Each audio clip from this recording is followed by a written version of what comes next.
You're tuning in to Stellar Cycles, hosted by Alina and Eva Brown. Join us weekly as we delve into the science, spirituality, and cultural significance of our feminine cycles.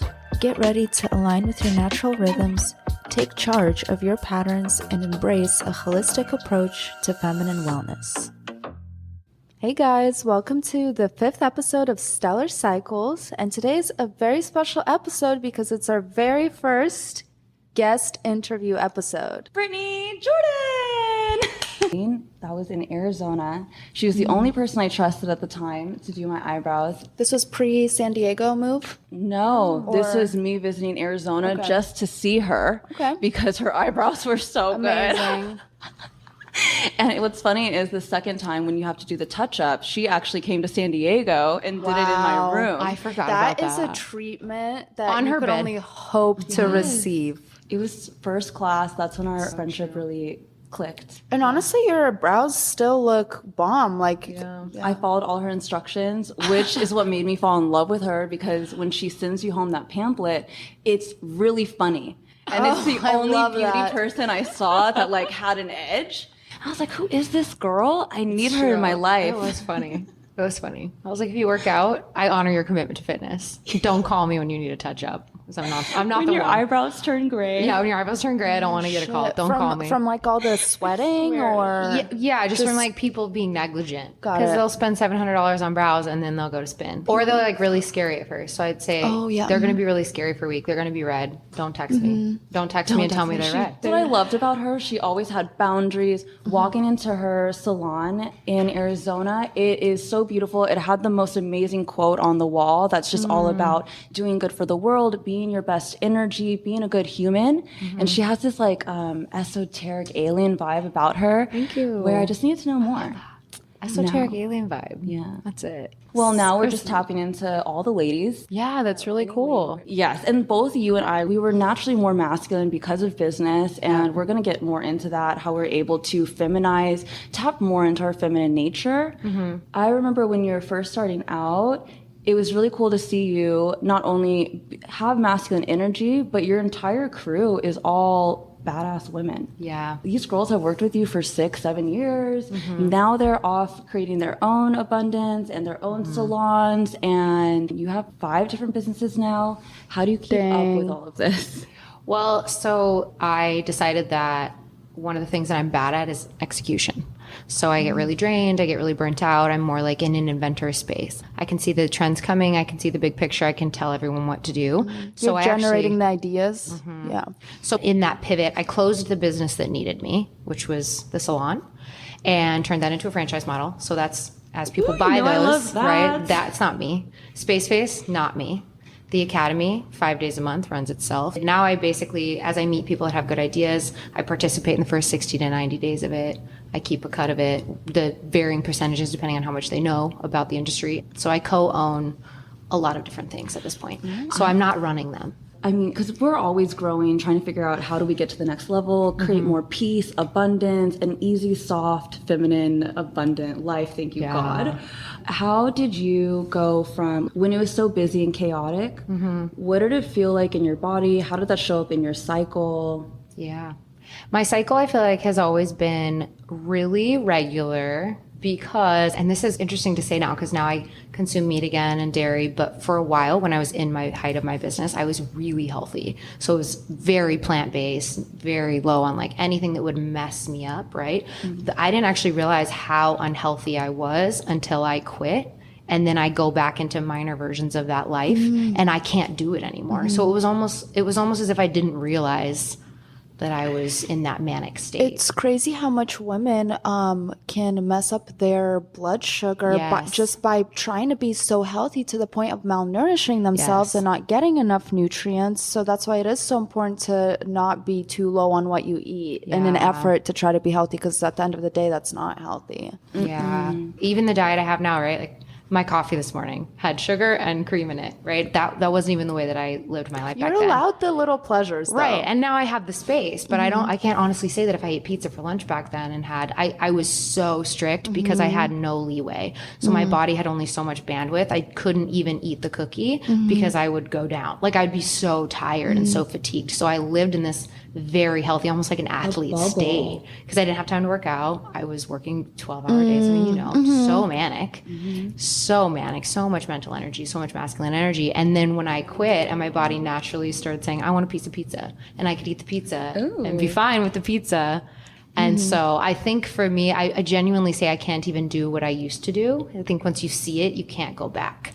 Like I wouldn't have said I was overworked back then. Of course not. But when you're in it, you never don't feel see it. Right? Like you went back into the workforce, Eva, and you're like, oh my gosh, this is now, jarring. Going back into the workforce, I have firmer boundaries. I can listen to my body a lot more because you're exactly right. Once you look back, I can't believe I did it. And that's just a testament to how amazing our human body is, how powerful your mind is. It can overcome any shutdown alert that your body is blinking at you, the check engine light. You can override that for years before you crash and burn. I actually have this belief system now that 90 to 120 days, I can do it and I'm going to be amazing. And then I'm going to be tired. I'm going to be tired of it. And then you better hope that you learned because then I'm leaving. So I think that what I've learned is when you have a great idea, like Sarah Blakely talks about sweat equity, she says she teaches people how to be billionaires and do this, but she talks about that first phase of business, as you know too, it always requires work. The energy comes from somewhere I didn't know. And then I think when the energy started disbanding, I don't even know if that's a proper word to use there, but when it started dissipating, that was when I said, okay, I'm done. And I kind of think it's a twofold. It's, you have the energy because you take care of yourself and because you have this brilliant idea that's fueling you. And then as the feminine energy goes, okay, that was all the masculine energy I can donate to this. So there is a period where I think you're inspired. Well, when you have a great idea and you're up all night and it's that is feminine. Energy. It's like, I'm so creative and I want to pick the brand and the colors and all the things. Yes. Create. And then you're like, I don't care what color pink you use, just post. Okay. Like I don't, there's like that pivot that happens. So I think that I was just inspired by becoming an entrepreneur. It was my first business and I had so much to give. I love the integration though. And that's what I really want you to speak on, which you already are in this podcast, is just how you integrated the two worlds, because I've seen it firsthand. You being able, and a lot of people in this world, especially that are listening, are working at least 40 hours in a week. They're driving to work, trying to make their own food. Maybe they have children. They are, their bandwidth is at their max. How can they start to listen to their body and kind of create that space to allow creativity to come back into their life? Okay, so like you have 2 kids, you're married, and you have a 9-to-5. If that's your scenario, the best thing you can do is get very clear on, well, for me, it was values, spirituality, and adventure. I wanted those things fused into every day. So I wouldn't create a business that didn't have heart, didn't have purpose, didn't have drive, right? And I wouldn't create a business that didn't feel freeing. So when I realized these values, the business that was scheduled out 9 weeks, like the one you talk about, had to go, right? So when I go, adventure is not, a schedule that's booked out weeks and weeks and weeks where like I can't even go to the doctor because I had a bladder infection. That was literally the moment I go, oh, F thank this. you, but never mind. Yes. I was like, that's not free. It was spiritual because I was basically a high paid eyebrow coach. I was like a spiritual coach, but that's, I think that's literally, and I was like, that's why I like this. I don't like eyebrows. I like making people feel good and I like talking to women and I like connecting. It was infused in your entire brand. You don't do something if it's not who you are and what you resonate in. And that's why I think you have success in not only in all assets of your life, right? That's why this is why we're best friends. Right. Because you holistically live a life that is so authentically you and it just naturally God it flows. Like he gives you everything over and over again. I think that the biggest hack that I could do that would save someone a lot of heartache would say, so we would talk about a highly profitable skill, meaning something that makes you 10K. Figure out your values, figure out what it is that the business that you would do well in. For me, that's consulting products. I wouldn't start a client-based business. That's not me. I don't know, yours, you know what you are. And then you're gonna have to go to your partner. You're gonna say, okay, I'm using some of this income, my 8K a month or 5K a month, whatever it is, to have childcare these 3 days a week. I'm gonna be in this room. And to fast track it, you hire consultants and you hire specialists. That's super important to go, because I know a lot of people are sitting here thinking, whether it's spouse, whether it's family that they live with, that they might mean well, but they might not support or understand what it is that I'm trying to get at. So I think that's super important to go and even if you don't have that much of a plan, even if you don't really know what you're going to be doing, but just say that, hey, I've thought about this for some time. I have saved up even like, $100. You don't need a ton of overhead to like start an online business. You don't. And then just going and laying that out in the open. I love that you're talking about this because I'm currently reading a book called 2 Weeks Notice by Amy Porterfield. So she just put that out. Quit Your Job is my favorite. Yeah. Like when people want to leave their 9 to 5, that activate. Like that's like what I do. I'm like, oh, you're quitting. Like you could. But I think the phase that I'm talking about is so selfish for people like you and I, right? I didn't have kids. I didn't have a husband. Neither do we. So if you do, like you have to know that there's a transition, and your life is going to be, you're going to need a lot of coffee and really good sleep and really good food, like I just talked about. Yes, you do have to set your body up. They're almost even. Now, first, what's key is setting the expectations. Yep. And that's what you guys are just talking about. But second would be setting the expectations with yourself, which means that there is a period of planning where you're giving yourself what you need to do prepare. That extra mile. It's because the sweat equity, right? That's when it comes into the picture, because you're going to have to be doing a lot of work to get yourself up off the ground. Yes. And then hopefully at the end of all that work, it just looks effortless, but you know how much went into it. And I think that part of it is like, we're also addicted to like being happy and having this flow and great. Now the wind blows the wrong way and I'm slightly cold and I'm like, ugh, hate it. But there was a time where like I didn't have the luxury of comfort. So I think some people are going to do it. I'm trying to think of a business that would be, okay, let's say you're like a really hot, like high in marketing. You work for someone, you make $50K a year. But if you transition into a business that's, let's say, coaching, every single marketing client you've ever had is going to pop into that. Let's say you write your first book and it's about marketing. You're going to have a business that probably is a lot easier than someone coming from being an accountant going into owning a retail store. So there's different there's like lateral moves. And so if you have a dream that's very different than what you're currently doing, allow it to suck. Like just in my mind, 6 months of really devoted effort, and it might suck. And that's not everyone's story, but I think people quit because they're like, this is hard. And then eventually you're going to make $4K from the business and you can switch. It's the same hours, and you're either going to condense time frames by putting it in 1 month, or you're going to take 10 years to do it. It's the same time for everyone, though. You do that too. It hurts more, though, if it's slower. I agree. Oh, yeah. And then, I'll check out and retire. And we don't really talk during those phases. I'm going to be honest, I'm kind of in that phase now because I'm in a transition. I know you are, and I told you, I was like, I have this much bandwidth, and I usually have so much bandwidth. And you know me, I'm queen at respecting people's bandwidth. You are. Because I respect my bandwidth. Yeah, your boundaries were so weird when I didn't have any. I remember when you were like my first friend that had boundaries. I was like, wow, that feels weird. Okay. Does she hate me? Yeah, literally. Not even. It's just very withdrawn. When you have boundaries as female, you seem aloof. You seem detached. But the main point that I was trying to make is if it hurts a little bit, just know that magically in 4 to 6 months, depending on how hard you work, all of a sudden your 6 p.m. to 9 p.m. becomes your daytime job. And you make your first 5K and then you're like, bye. And then the 2 weeks living notice. the butterfly life. Yes. Do you remember the days that we used to be in Ubers and I would literally be sleeping in the car on the way to the destination? And you would tell me like, Eva, you're napping and no one bothers you. We're in a car with 8 people It was 4th of on July. our way to a destination and I'm literally, my eyes are closed. I'm conserving my energy. And Britni's like, Eva, are you okay? Yes, Britni, I'm just conserving my energy until we get to the location. I forgot that. That is, yes. Good night. Eva has That a really is so good funny. talent of doing that no matter where she is. It's good. Yeah, I can sleep through an earthquake. Or just like, when you're rest. about to be the version of yourself that no one wants to experience. You've always been really good at that. During and those you know what times to do. too, I close my eyes, I go inward, and then you know me, I'm always visualizing colors or like visualizing an orb going around my body and protecting me and kind of praying. And honestly, that can give me, at least it can add an hour to my bandwidth. I swear. Yeah. I don't know how to fill that cup back up. I think that that's something that I'm still learning. That's the phase I'm in. I just only recently decided I wanted freedom. It's because your cup is so expansive and you really know how to go all in. You have more energy than me. I don't 10 know. times more energy than I do. I don't know about that. So let's say someone, whether they're a mom, whether they're single, just like a girl trying to get on her feet, live life a little more on her terms, kind of how you are. Okay, let's say they've gotten their values down, whether that's more personal, financial freedom. They've gotten a little bit of a runway built up. They've talked about their plan.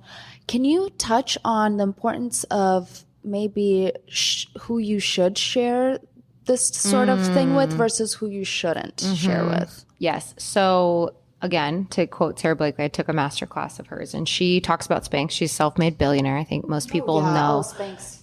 billionaire with a B. She invented legless pantyhose. Yeah. So she said, I didn't tell anyone because I knew the moment I told them, they would say, "You what? Like, what is this?" And she was a year in, had the prototype, and she had so many issues along the way. And then she, like, at the very end, she got bought out by Neiman Marcus. She couldn't find like the crotches to her Spanx. And she had all these uphill battles. And she talks about, had she told people, they would have told her to quit because she's shopping for crotches, like overseas. Like, what do you mean you're shopping for crotches to pantyhose? And she told everybody a year in, I think she had already gotten a buyout from Neiman Marcus. And they go, what? Like, they literally even still poo-pooed her idea. And now she's a billionaire. And she says, even when they didn't know I was successful, I didn't tell them I was successful. I basically just said, this is what I launched. And my immediate family response was, don't do that. She would have thought. And that sort of response sucks so much when it comes from people you love and people you care about. But that sort of response can really get in the way of you carrying out your purpose that really God put you on this earth to fulfill. And it's not for everyone to know about. It's for the chosen people that will help hold that vision for you and help keep you on track if you ever fall off. Yeah. My friends will ask me, Eva, why don't you tell me more about your life or what's going on? And I always tell them I only tell people my problems or what is happening in my life that I pay.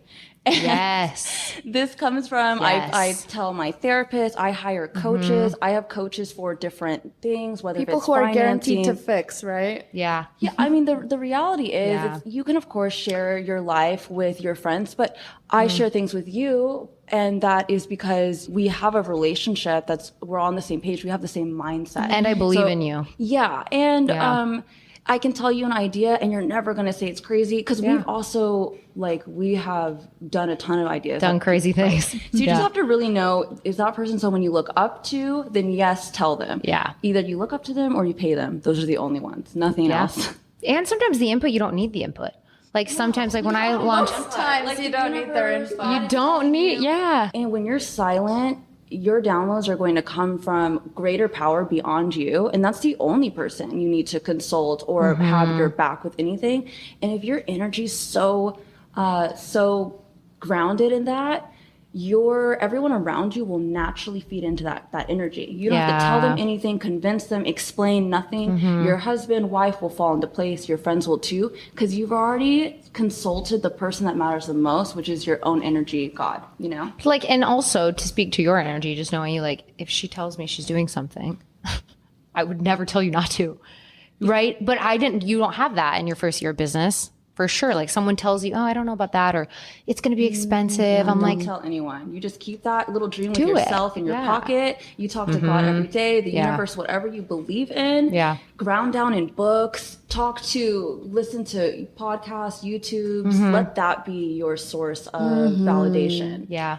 I like how they say, get out of the window and into the mirror. Stop looking at what everyone else is doing and constantly comparing yourself, and then get into the mirror, get real clear on what's up with you, what's reflecting back at you, what you want to see in that mirror. Yeah. I've really honed in on doing that more so throughout this year, and we have a podcast. I think I wish there was a book. It starts like this. You have an idea. No one's going to believe in it. Everyone thinks you're going to fail. They're not. And you know what? I'm actually going to use people that I know as an example. Think of someone right now who wants to be famous and is posting things on Instagram. Maybe they have 2 to 10,000 followers. I don't know. They could have 100,000 followers, but they're not, let's say, famous. Do you have the person? You can think of who they are. Yeah. They're cringy. Okay. but if they had 1.8 million followers, but I respect it. They're no longer cringy. So next time you see someone who's famous, imagine they have 1,000 followers and tell me if that post would still be cool. And when I realized that, I was like, why does that validate you? That's a great point, because sometimes you'll see someone who's you're they don't look like but then you see how many followers they have, and you're this many people watch them? Okay. We just talked about the Kardashians feed. That's a great example, because I'm how? No. They post the most, they do ridiculous. Not most bland. It's a white wall and a corner of a head. Dude. And they get 800,000 likes. It's ridiculous. Their marketing strategy is through the roof, though. And they're Mama Chris. and they're naked. I mean, Yeah. I would pay someone to make my Instagram look poppin'. They've been riding But the it's- naked wave for like 20 years. It's gonna die out soon. I can't wait for their I phase know, to I be can't done. either. Oh my gosh, the best day of my life. They're in their Slam the flop door. era. Oh, I for think sure. they've entered it. I can't wait.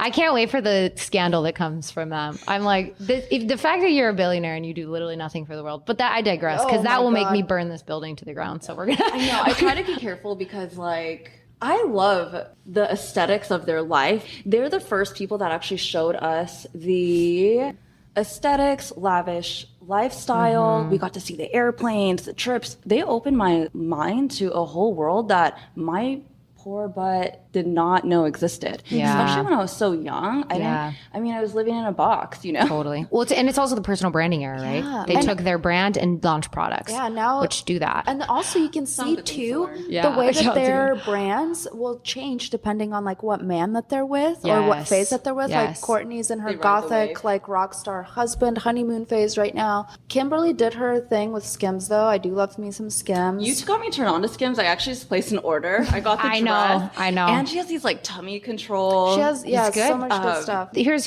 the way I look at it though. Like if you're a billionaire, if I was a billionaire, the things I would launch. I would freaking hope you can launch a good lip gloss. Not that Kim Kardashian you're a needs billionaire. us. It's a one phone call for you and you got a My lip thing gloss. Can you make good ingredients? Like God, come like on. I'm not saying they're not amazing. I'm just saying I know everyone at this table with $1 billion would also launch products that would do better. Just do better. Yeah. That's my would opinion. Donate, make a difference. Yes. It would give back to the community. Also have clean ingredients. And makeup's super toxic, right? It's super toxic. Like they could easily fix that. I love all your products. I love it. I think a lot of the third world countries are taken advantage of because of the beauty industry, but it doesn't need to be, right? Like mica, like the mica supply chain. There's Literally. glitter is what mica is, and as Americans, we love glitter, but there's ways to make mica that's sourced.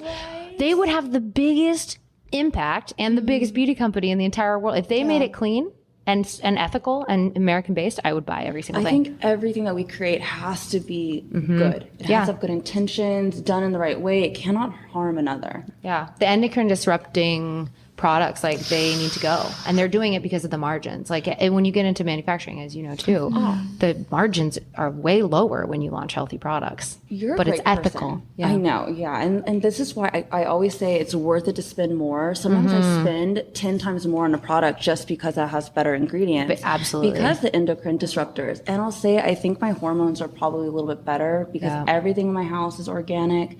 This is an episode we're going to talk more on later. Yeah. But you created a whole beauty line. How was it to not use endocrine disruptors in your line? Yeah. Was it very challenging? It is. And Well, expensive. there's a lot of things that I still don't launch or can't launch because you don't have, like, to put it simply, your minimum order buy-in is 10,000. But a lot of these companies, like, you're nobody unless you're in Sephora. So they're not even going to take you seriously. And it's your decision to use what packaging you use, what the ingredients are, right? Like when now a lot of the stuff we're making now, we're literally making it in my kitchen first and then making on a mass scale because I need to test it and they don't want to do that. Like you're spending tens of thousands of dollars on these high level chemists that you just can't. That's why I'm saying as a billionaire for it to not be clean is a problem. That's red flaggy to me because they have every decision to what goes in there and what bottle they use. They have way more to work with. Yeah. The entire supply chain, Yeah. right? I honestly can't believe I'm saying this because I was like always in very aggressive beauty for my whole career. I think the natural beauty is coming in. The natural hair, the natural lashes. I weirdly all of a sudden like natural lashes. I've had lash extensions for a decade. I'm like, that's weird. Like smaller lips and better skin. We are all recalibrating back to why are we doing that? And like the hot body and the good boobs and all that. That's fine. We're all gonna, but it's what, like we all have our one thing that we hate, right? If that's your hair, fix it. If it's your lashes, fix it. If it's your boobs, fix it. If it's your butt, fix it. But I think overall that more natural, because to me, natural is this is how my boobs should look like, whether I bought them or not. In my mind, this is what I want my body to look like. Or in my mind, that's what I want my hair to look like. Like my hair doesn't look like this. But this is what I think is natural beauty. I think at the same time, that's another reason why celebrities like the Kardashians and people like that are going to fall off because their whole thing was extravagance and just showing off and just showing this like basically unattainable life. Yeah. I think people are kind of starting to get tired of that. And number two, they're starting to think like, how can I create that for myself? I'm not going to get that by watching their life all day long. Basically, like what I've tried to do is make things more accessible for people, whatever that is. So I think a lot of my life has been spent, I just spot problems and then I try to make them better. So my ultimate dream is I just want a manufacturing plant where I can go in and be like, I hate this fork, let's do it better. Like, it doesn't have to be beauty. It's just the beauty industry is wildly toxic. And I was just, burning people's faces, or, just weird results and weird things were happening all through my career. And it's a multi-billion-dollar industry. So like, if somebody doesn't do this, who's going to? So there's not really supply companies that are ethical. It's an industry also that thrives on selling women's self-consciousness and insecurity. Being sick. I mean, that funds the pharmaceutical companies, the medical system. So it's just a big cycle, like everything. Yeah. And it is recession proof. I was having that conversation today, but I think what aged me out of wanting to be a part of the beauty industry was the people that also gravitate into it. So if you have 100 people who go to the beauty salon every week, statistically 10% of them probably are going to be incredible people and 90% of them are hurting. And that's just like, myself included. Like, I feel like a boy when my lashes all fall off. So we all have those things. I don't know what your guys' are, but you have that thing, your nails or whatever, like these things that you think you need to be pretty. We're going there for the wrong reasons. And I just started really picking up that energy. I'm like, I can't thrive here. I can be up here and launch products for the people that can exist in this building. And spray, sparkle, good energy on the people that you're consulting with, and encouraging them to have an energy and intention, because it's all about intention, right? And with a lead with that, their client base will be a little bit more healed. Totally. That's why they're really going. Yeah, so that therapy. You're teaching people how to sell things that don't run on insecurity or self-consciousness. I think that's the big difference. You know, you're selling empowering things. A great lesson that I took away from watching Britni develop one of her products, it was her pop-on nail line. The lesson there is to always look at your life every single day and see how you can make things at least 2% better.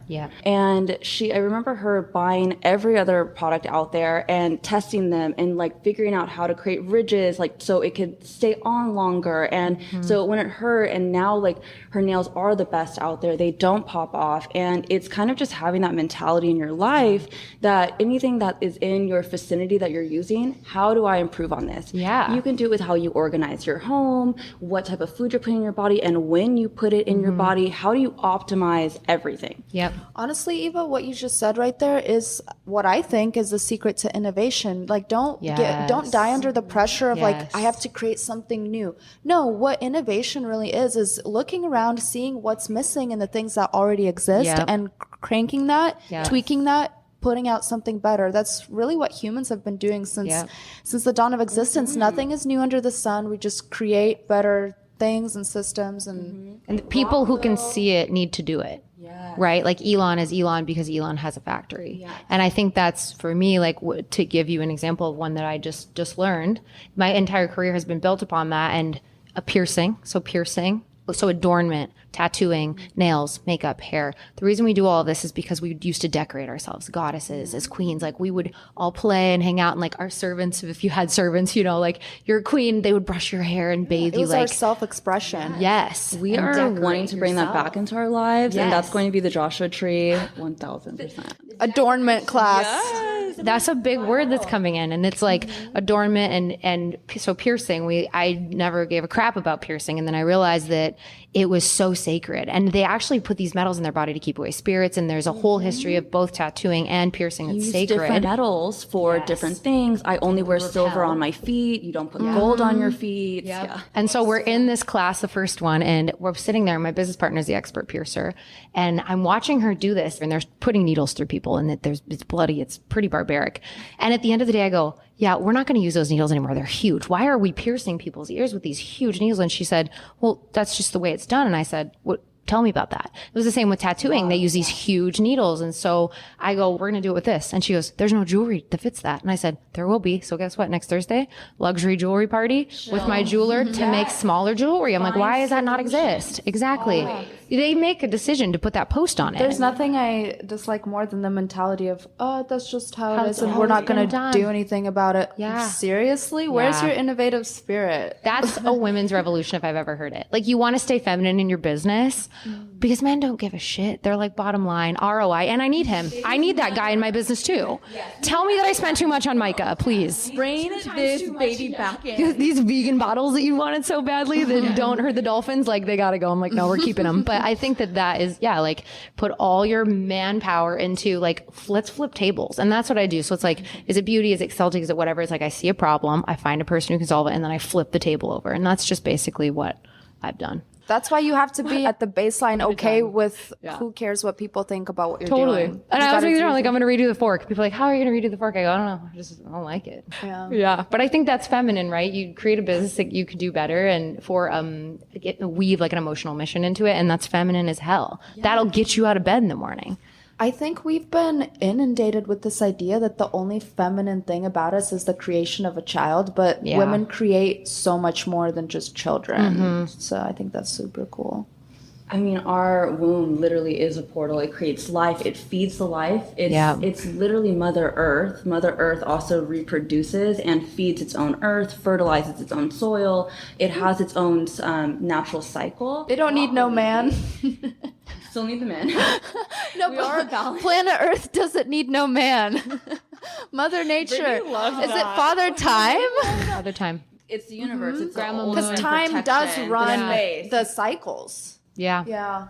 I think we figured it out, you guys. Podcast over. Just kidding. Our ancestors weren't even around. Like they would just go out and forage and we would stay home. And I want to talk a little bit, since we were talking about feminine energy, I want to go into that a little bit. You've been on a feminine energy path in the past 2 years. I just feel your soft feminine energy glowing out you all the time. How did you get there? Okay, so I was asked to speak at this event and they said, can you get on stage and talk about being a female entrepreneur and continuing to be feminine, like divine feminine, masculine? You and I have been on that for a few years, right? But it's starting to really be a trend. So now everybody wants to learn this thing. And I think it's because we're burnt out, right? And I said to this girl, she's like, the room is not entrepreneurs, so it's not your typical crowd. So you need to figure out a way to like explain this because not everybody in the room is an entrepreneur. I said, oh, so I can't get up there and tell them I had to be a man to be successful because I'm not, you do.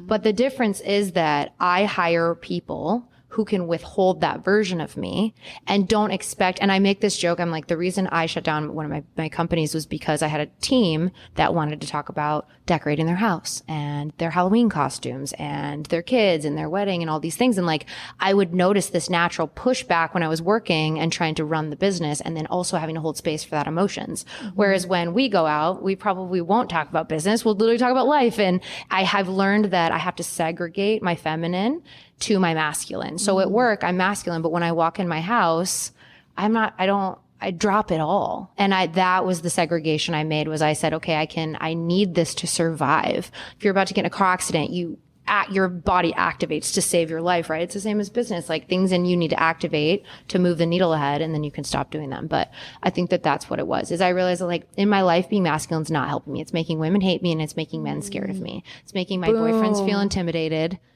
Girl, right? You struck gold right there. Yeah. You struck gold right there. And I think that so many girls and women, they feel this kind of pushback in their lives that they're like, why can't I get the type of guy that I want? Why can't I have the sisterhood that I want to have? And it's literally because you are truly and honestly trying to be a man at all points of your life. You can be supported fully. You can have your brother, your dad, your partner, your guy friend help you. And they are so happy to help you. Yeah. God set it up like that. I think too, the realization is like when we hang out, the reason our friendship is feminine is because we're playful and we're adventurous and childlike.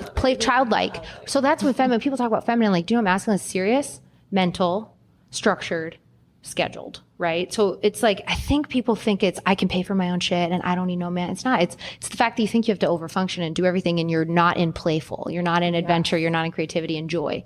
So if you want to be feminine with our friendship, right? If I came in serious all the time, you'd be like, I'm not calling her any. Like, every time I call her, it's so heavy. And that's a good way to describe masculine energy is it's heavier. It's more dense. It's powerful. I mean, powerful. You're really caring. It's like a wrecking ball. It's meant to destroy things, to rebuild them. Yeah. So I can walk in my building and be like, guys, why is the air conditioning down at 68? I told you. It's like, no. But I also can't walk in there and be like, hey guys, can we like please keep the air conditioning at like 73? Because it's like really expensive. Like you can't do either of those things. And so I think that was like fun. For me, it was being stern at work so that I could be respected. And then in my life, don't talk about work. Let it go. Like just be. So Yes, let it flow. Also, something that's included with feminine energy is very, very thick boundaries. I think that's something that I don't hear a lot of people talk about with feminine energy. We think it's very like light and flowy and just happy and playful. Well, because women are not supposed to have boundaries, remember? You're supposed to give the last of yourself to take care of everyone else before you. So you're seen as selfless and loving and caring. But so true. You know, me growing up, So true. I looked at people and I always questioned their life. So when I would see my parents or anyone, I was like, I don't necessarily like the life that you guys have. And I would go and research something different. Yep. So hearing all of that, I always knew that there's a better way. And it is having boundaries. It's really knowing yourself, leaning back so much into God, flowing, leaning into just trust that everything's working out in your favor. So much so that you just have these boundaries built up around you to protect you. Yes. I think a good example of that, like I'll give you one for me. When I date someone, like the last serious relationship I had, I said, I don't care if you have to leave for work, but I need to know what day you're leaving. I need to know when you're coming home. And I need you to at least text me like good morning, good night when you're gone.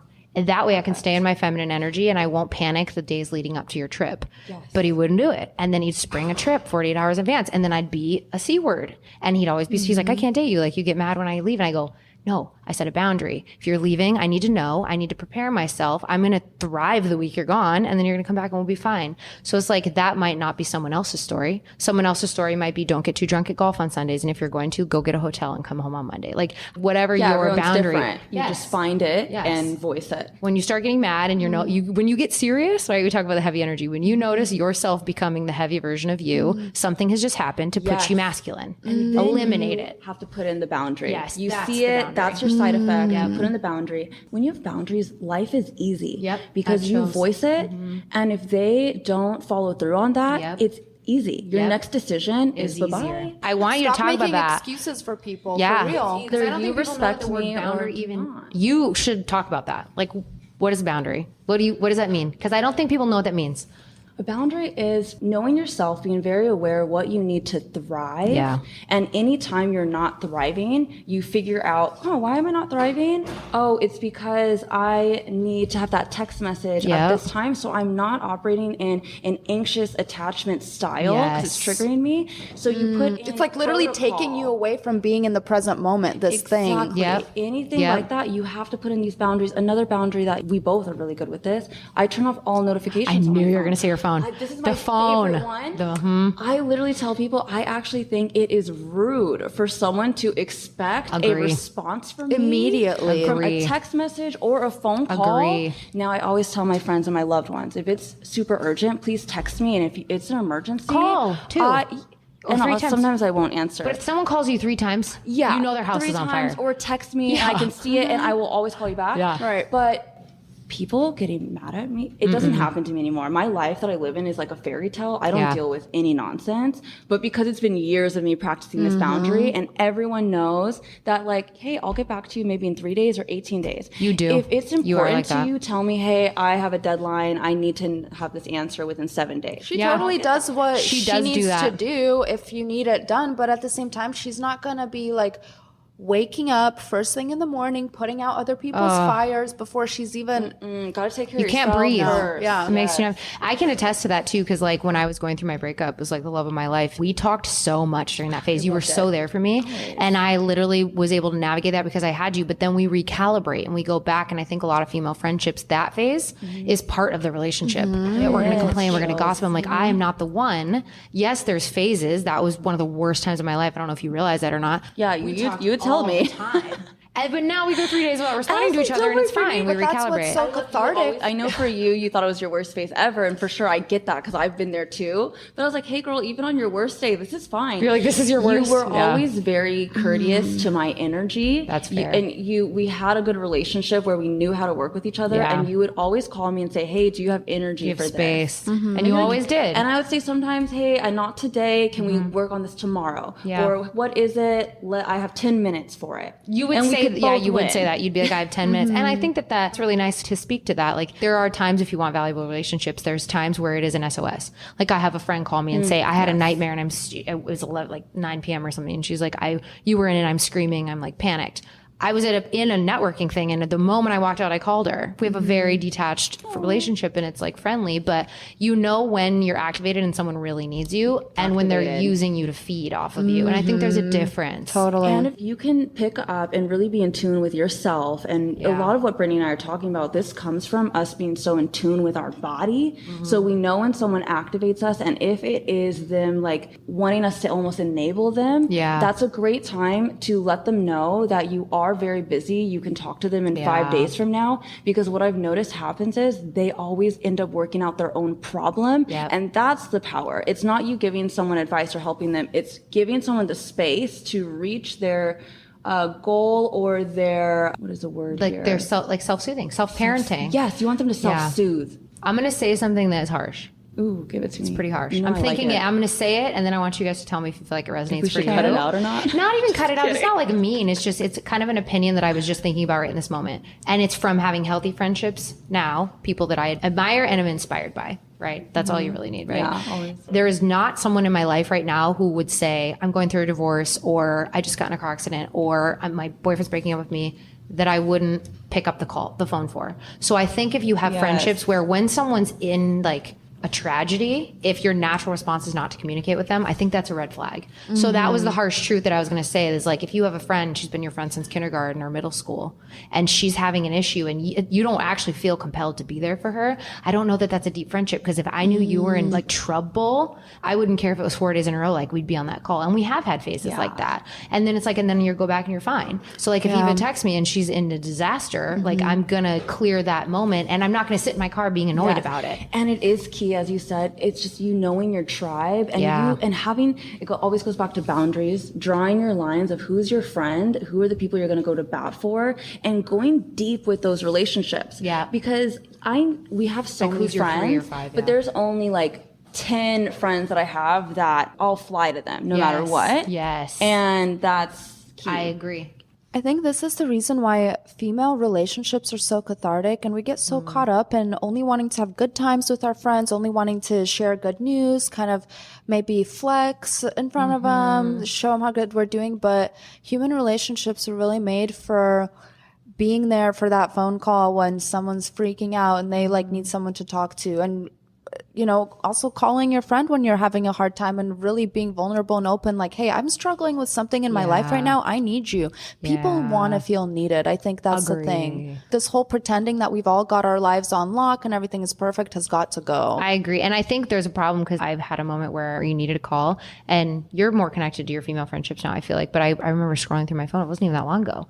And I was like, okay, of course I have people I can call. But none of them know what the F is going on, because I haven't communicated with anyone, because I've been all so wrapped up in my life that it would take me 48 minutes to describe the situation, and then 12 to like get the help that I need. So I'm like, I'm not even going to bother that beautiful female today. So I think it's keeping people up to date. Yes. I have no idea what you're doing. I think like pick 2 girlfriends. Two people that you admire and admire, inspire. Yes. Admire and inspire. Just call them today. I mean, some of my best girlfriends, we literally talk in 5-minute intervals. In the car to the store. I'm like, okay, girl, I gotta go. But we do that 2 times a week. That's 10 minutes. It's a form of touching base. And I get It's healthier and it's consistent. You know, my mom taught me a trick that she learned. She went through a divorce. Sorry, Mom. And she's like, you set a timer for 15 minutes, because my ex and I were always ruminating. You know, we'd talk for things for days before there'd be a decision. And she goes, 15 minutes. Like, you want me to solve your marriage? You got 15 minutes. If everyone doesn't feel heard in 15 minutes, you circle back the next day. But she's like, what you're doing is it's 150 minutes. And literally. Up and your after relationship. 15 minutes, it's still the same conversation. You're still Everyone's making just the more same activated. points. Activated, triggered, all of it. I literally was just talking about this to my friend. It's either you will talk in circles for 150 hours, or you pay a therapist or a coach for 4 hours. It costs you $400, and your problem solved. What would you rather do? I think it's the art of having boundaries, being rigid, and also going with the flow. And it's something I struggle with. I'm like, when do I just go with the flow and let people come into my life, call me, talk to me, and uproot my schedule? And do I let that energy in? And at what point do I draw a line and I say, I'm sorry, baby, not today? I think it's incompatibility too, right? Like, that's the hard truth, is that for me, I met the love of my life. incompatibility was infused into every day. So it's like that relationship that would work under other pretenses because of the lifestyles we both chose became, you can't talk 150 minutes. You can't talk for 150 days because it's two separate ways of being. So you're not arguing about something that's fixable. Like if I don't want you to talk to your ex anymore, that's a fixable problem. Stop doing that. That's a boundary in a relationship. Exactly. If I don't want you to work a 70-hour work week because I want to go to Cabo once a month, like that's a problem that I can't make you quit your job. So I think like that's a realization I had is that the emotional needs of my friendships at that time were so much higher when I'm in an incompatible situation, whether that's a career or like if your relationship at home is hard, you can look at everything else in your life first, right? And go like, all right, maybe it's my job, maybe it's my friendships. But if everything in your life's going well and your relationships are hard, then sometimes it's incompatibility, you know? To boil it all down for the listeners, how would you say has worked the best for you to kind of balance your feminine energy with the masculine energy? Because we all have both, you know? Yeah. I don't do well with teams and being asked constant questions. Okay. It's very draining to me. So while I could do it, like that consistently made me have a shell and a wall because I had to survive in that environment that was unnatural. So I just have really clear boundaries. Like today I was in a meeting that I really needed to be on for and I wasn't. And I just owned it. I was like, I just taught 3 classes. This is my 4th city in a month. Like I'm exhausted. I'm not smart Britni today, but let me know what day works for you. I will make sure that I lead up to that day and am prepared to get on that 1-hour call and you'll get the Elon Musk version of me. Today, he's not in the room. Like today, I'm not. And that happens. That happens. I think we're always required to show up 100% and I'm over that. And you're taking it even a few steps further by being aware of like where your strengths and weaknesses are. So many people think that they're going to get the recognition, they're going to get the reward by just pushing. But you really get so much more reward when you're like, let's try another day when I'm with it, I can do more for you than, because right now I'm at 0. Yeah. Listen to your body, do whatever you need for yourself. Don't push yourself past your limits and always follow the path of least resistance. Do you feel like your business is masculine Super energy? masculine. Because my business is feminine. Yeah. Like not women. Like yours is building, creating, structure, scheduling, ordering. It's all masculine. Mine's designing, colors, creations, ideas. So it's like, right? Yes. So the masculine traits of my business went away when that company went away. So to answer your question, like, I don't know that I ever learned how to be in a masculine. How do you do it? I think it's because of that's her field. She really cranks up the femininity in all the other areas of her life. Yeah, I think it's the just polarizing my life. True. Because you see me when I'm working, I am just such a masculine girl. Get it done. I'm very. I love her. I like it. I do too. Love her. I do too. She's the best. But I also love the femininity, the feminine version of me who allows myself to be taken care of because that's not how I ever was before. I always was really independent. I wanted to do everything myself. I was the one that helped people. Yep. No one ever helped me. Yeah. And not because they didn't want to, but my energy wasn't open to that. And when I started to shift and really open myself up to abundance and receiving support, and what helped me with this was leaning into God and understanding that God is supporting me. God has my back. And that's actually what helps me tap into my feminine energy because I have so much trust in spirit that I am going to be led in the right direction and I don't need to be masculine. I don't need to drive this ship. I don't need to lead myself. A higher power is leading me and everything is fine. Yeah. And now I'm like completely stress-free girl. It's the best. I'm like my highest girly self. When you're around men and you can be like that too, they show up in a way that then makes you show up in a way and everything feels so much better. Balance. Happy, right? Oh my God. Everybody's so much easier. And I'm so appreciative. Like I have always been saying I'm blessed in my construction business because I work with all men. And what's interesting, especially since I have tapped more into my feminine energy, everyone's happier. The men I work with are happier. And they're literally like, they're so happy to help me. And I'm so appreciative of them helping me. And I always tell all of them, I'm like, first off, I don't have one bad person in my life. Yeah. I don't have one bad man in my life. Also, one of the things is like every single person, male and female, they have a strength.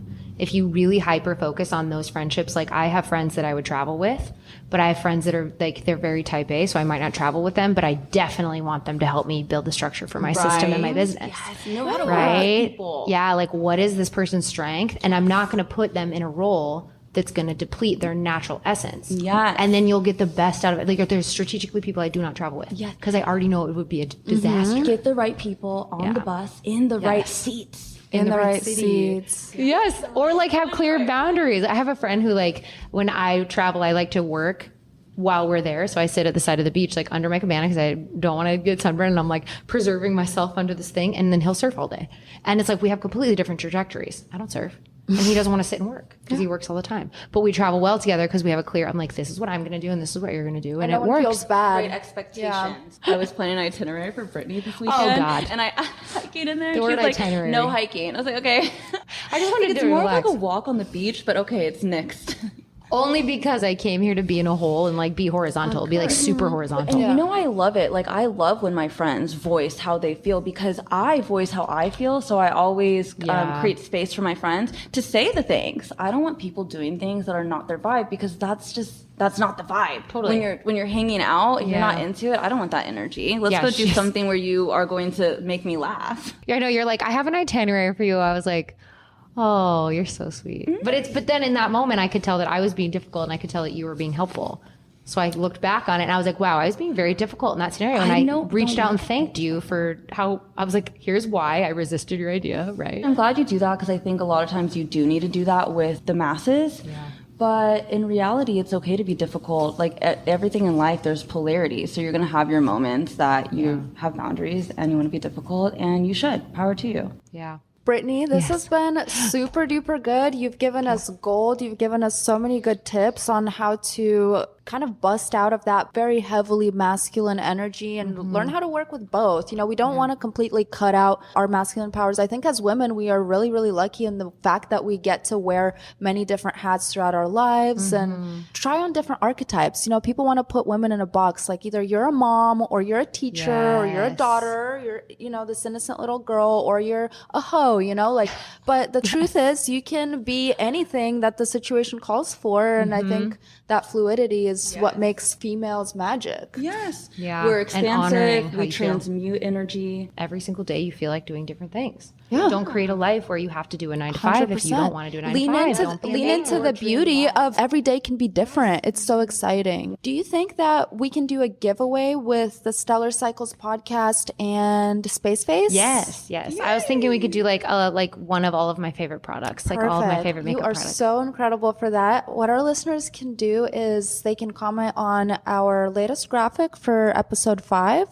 We're going to have some tips on there, and you guys can tell us what's your favorite part of the episode, and then also follow the giveaway instructions, and you'll be entered to win a little kit from Space Face by Britni. Yes, I'm obsessed with the makeup, by the way, so you guys definitely want that. Thank you so much for coming on our you for podcast. having You are me. our first guest. This is huge. It's so cool. Save the best for first. All right, you, guys. We'll talk to you next week. Have a good one. Bye. Bye. This show is intended for inspiration and entertainment and is not meant to replace your physician's medical advice. Music by Moon Blue. Editing by Alina.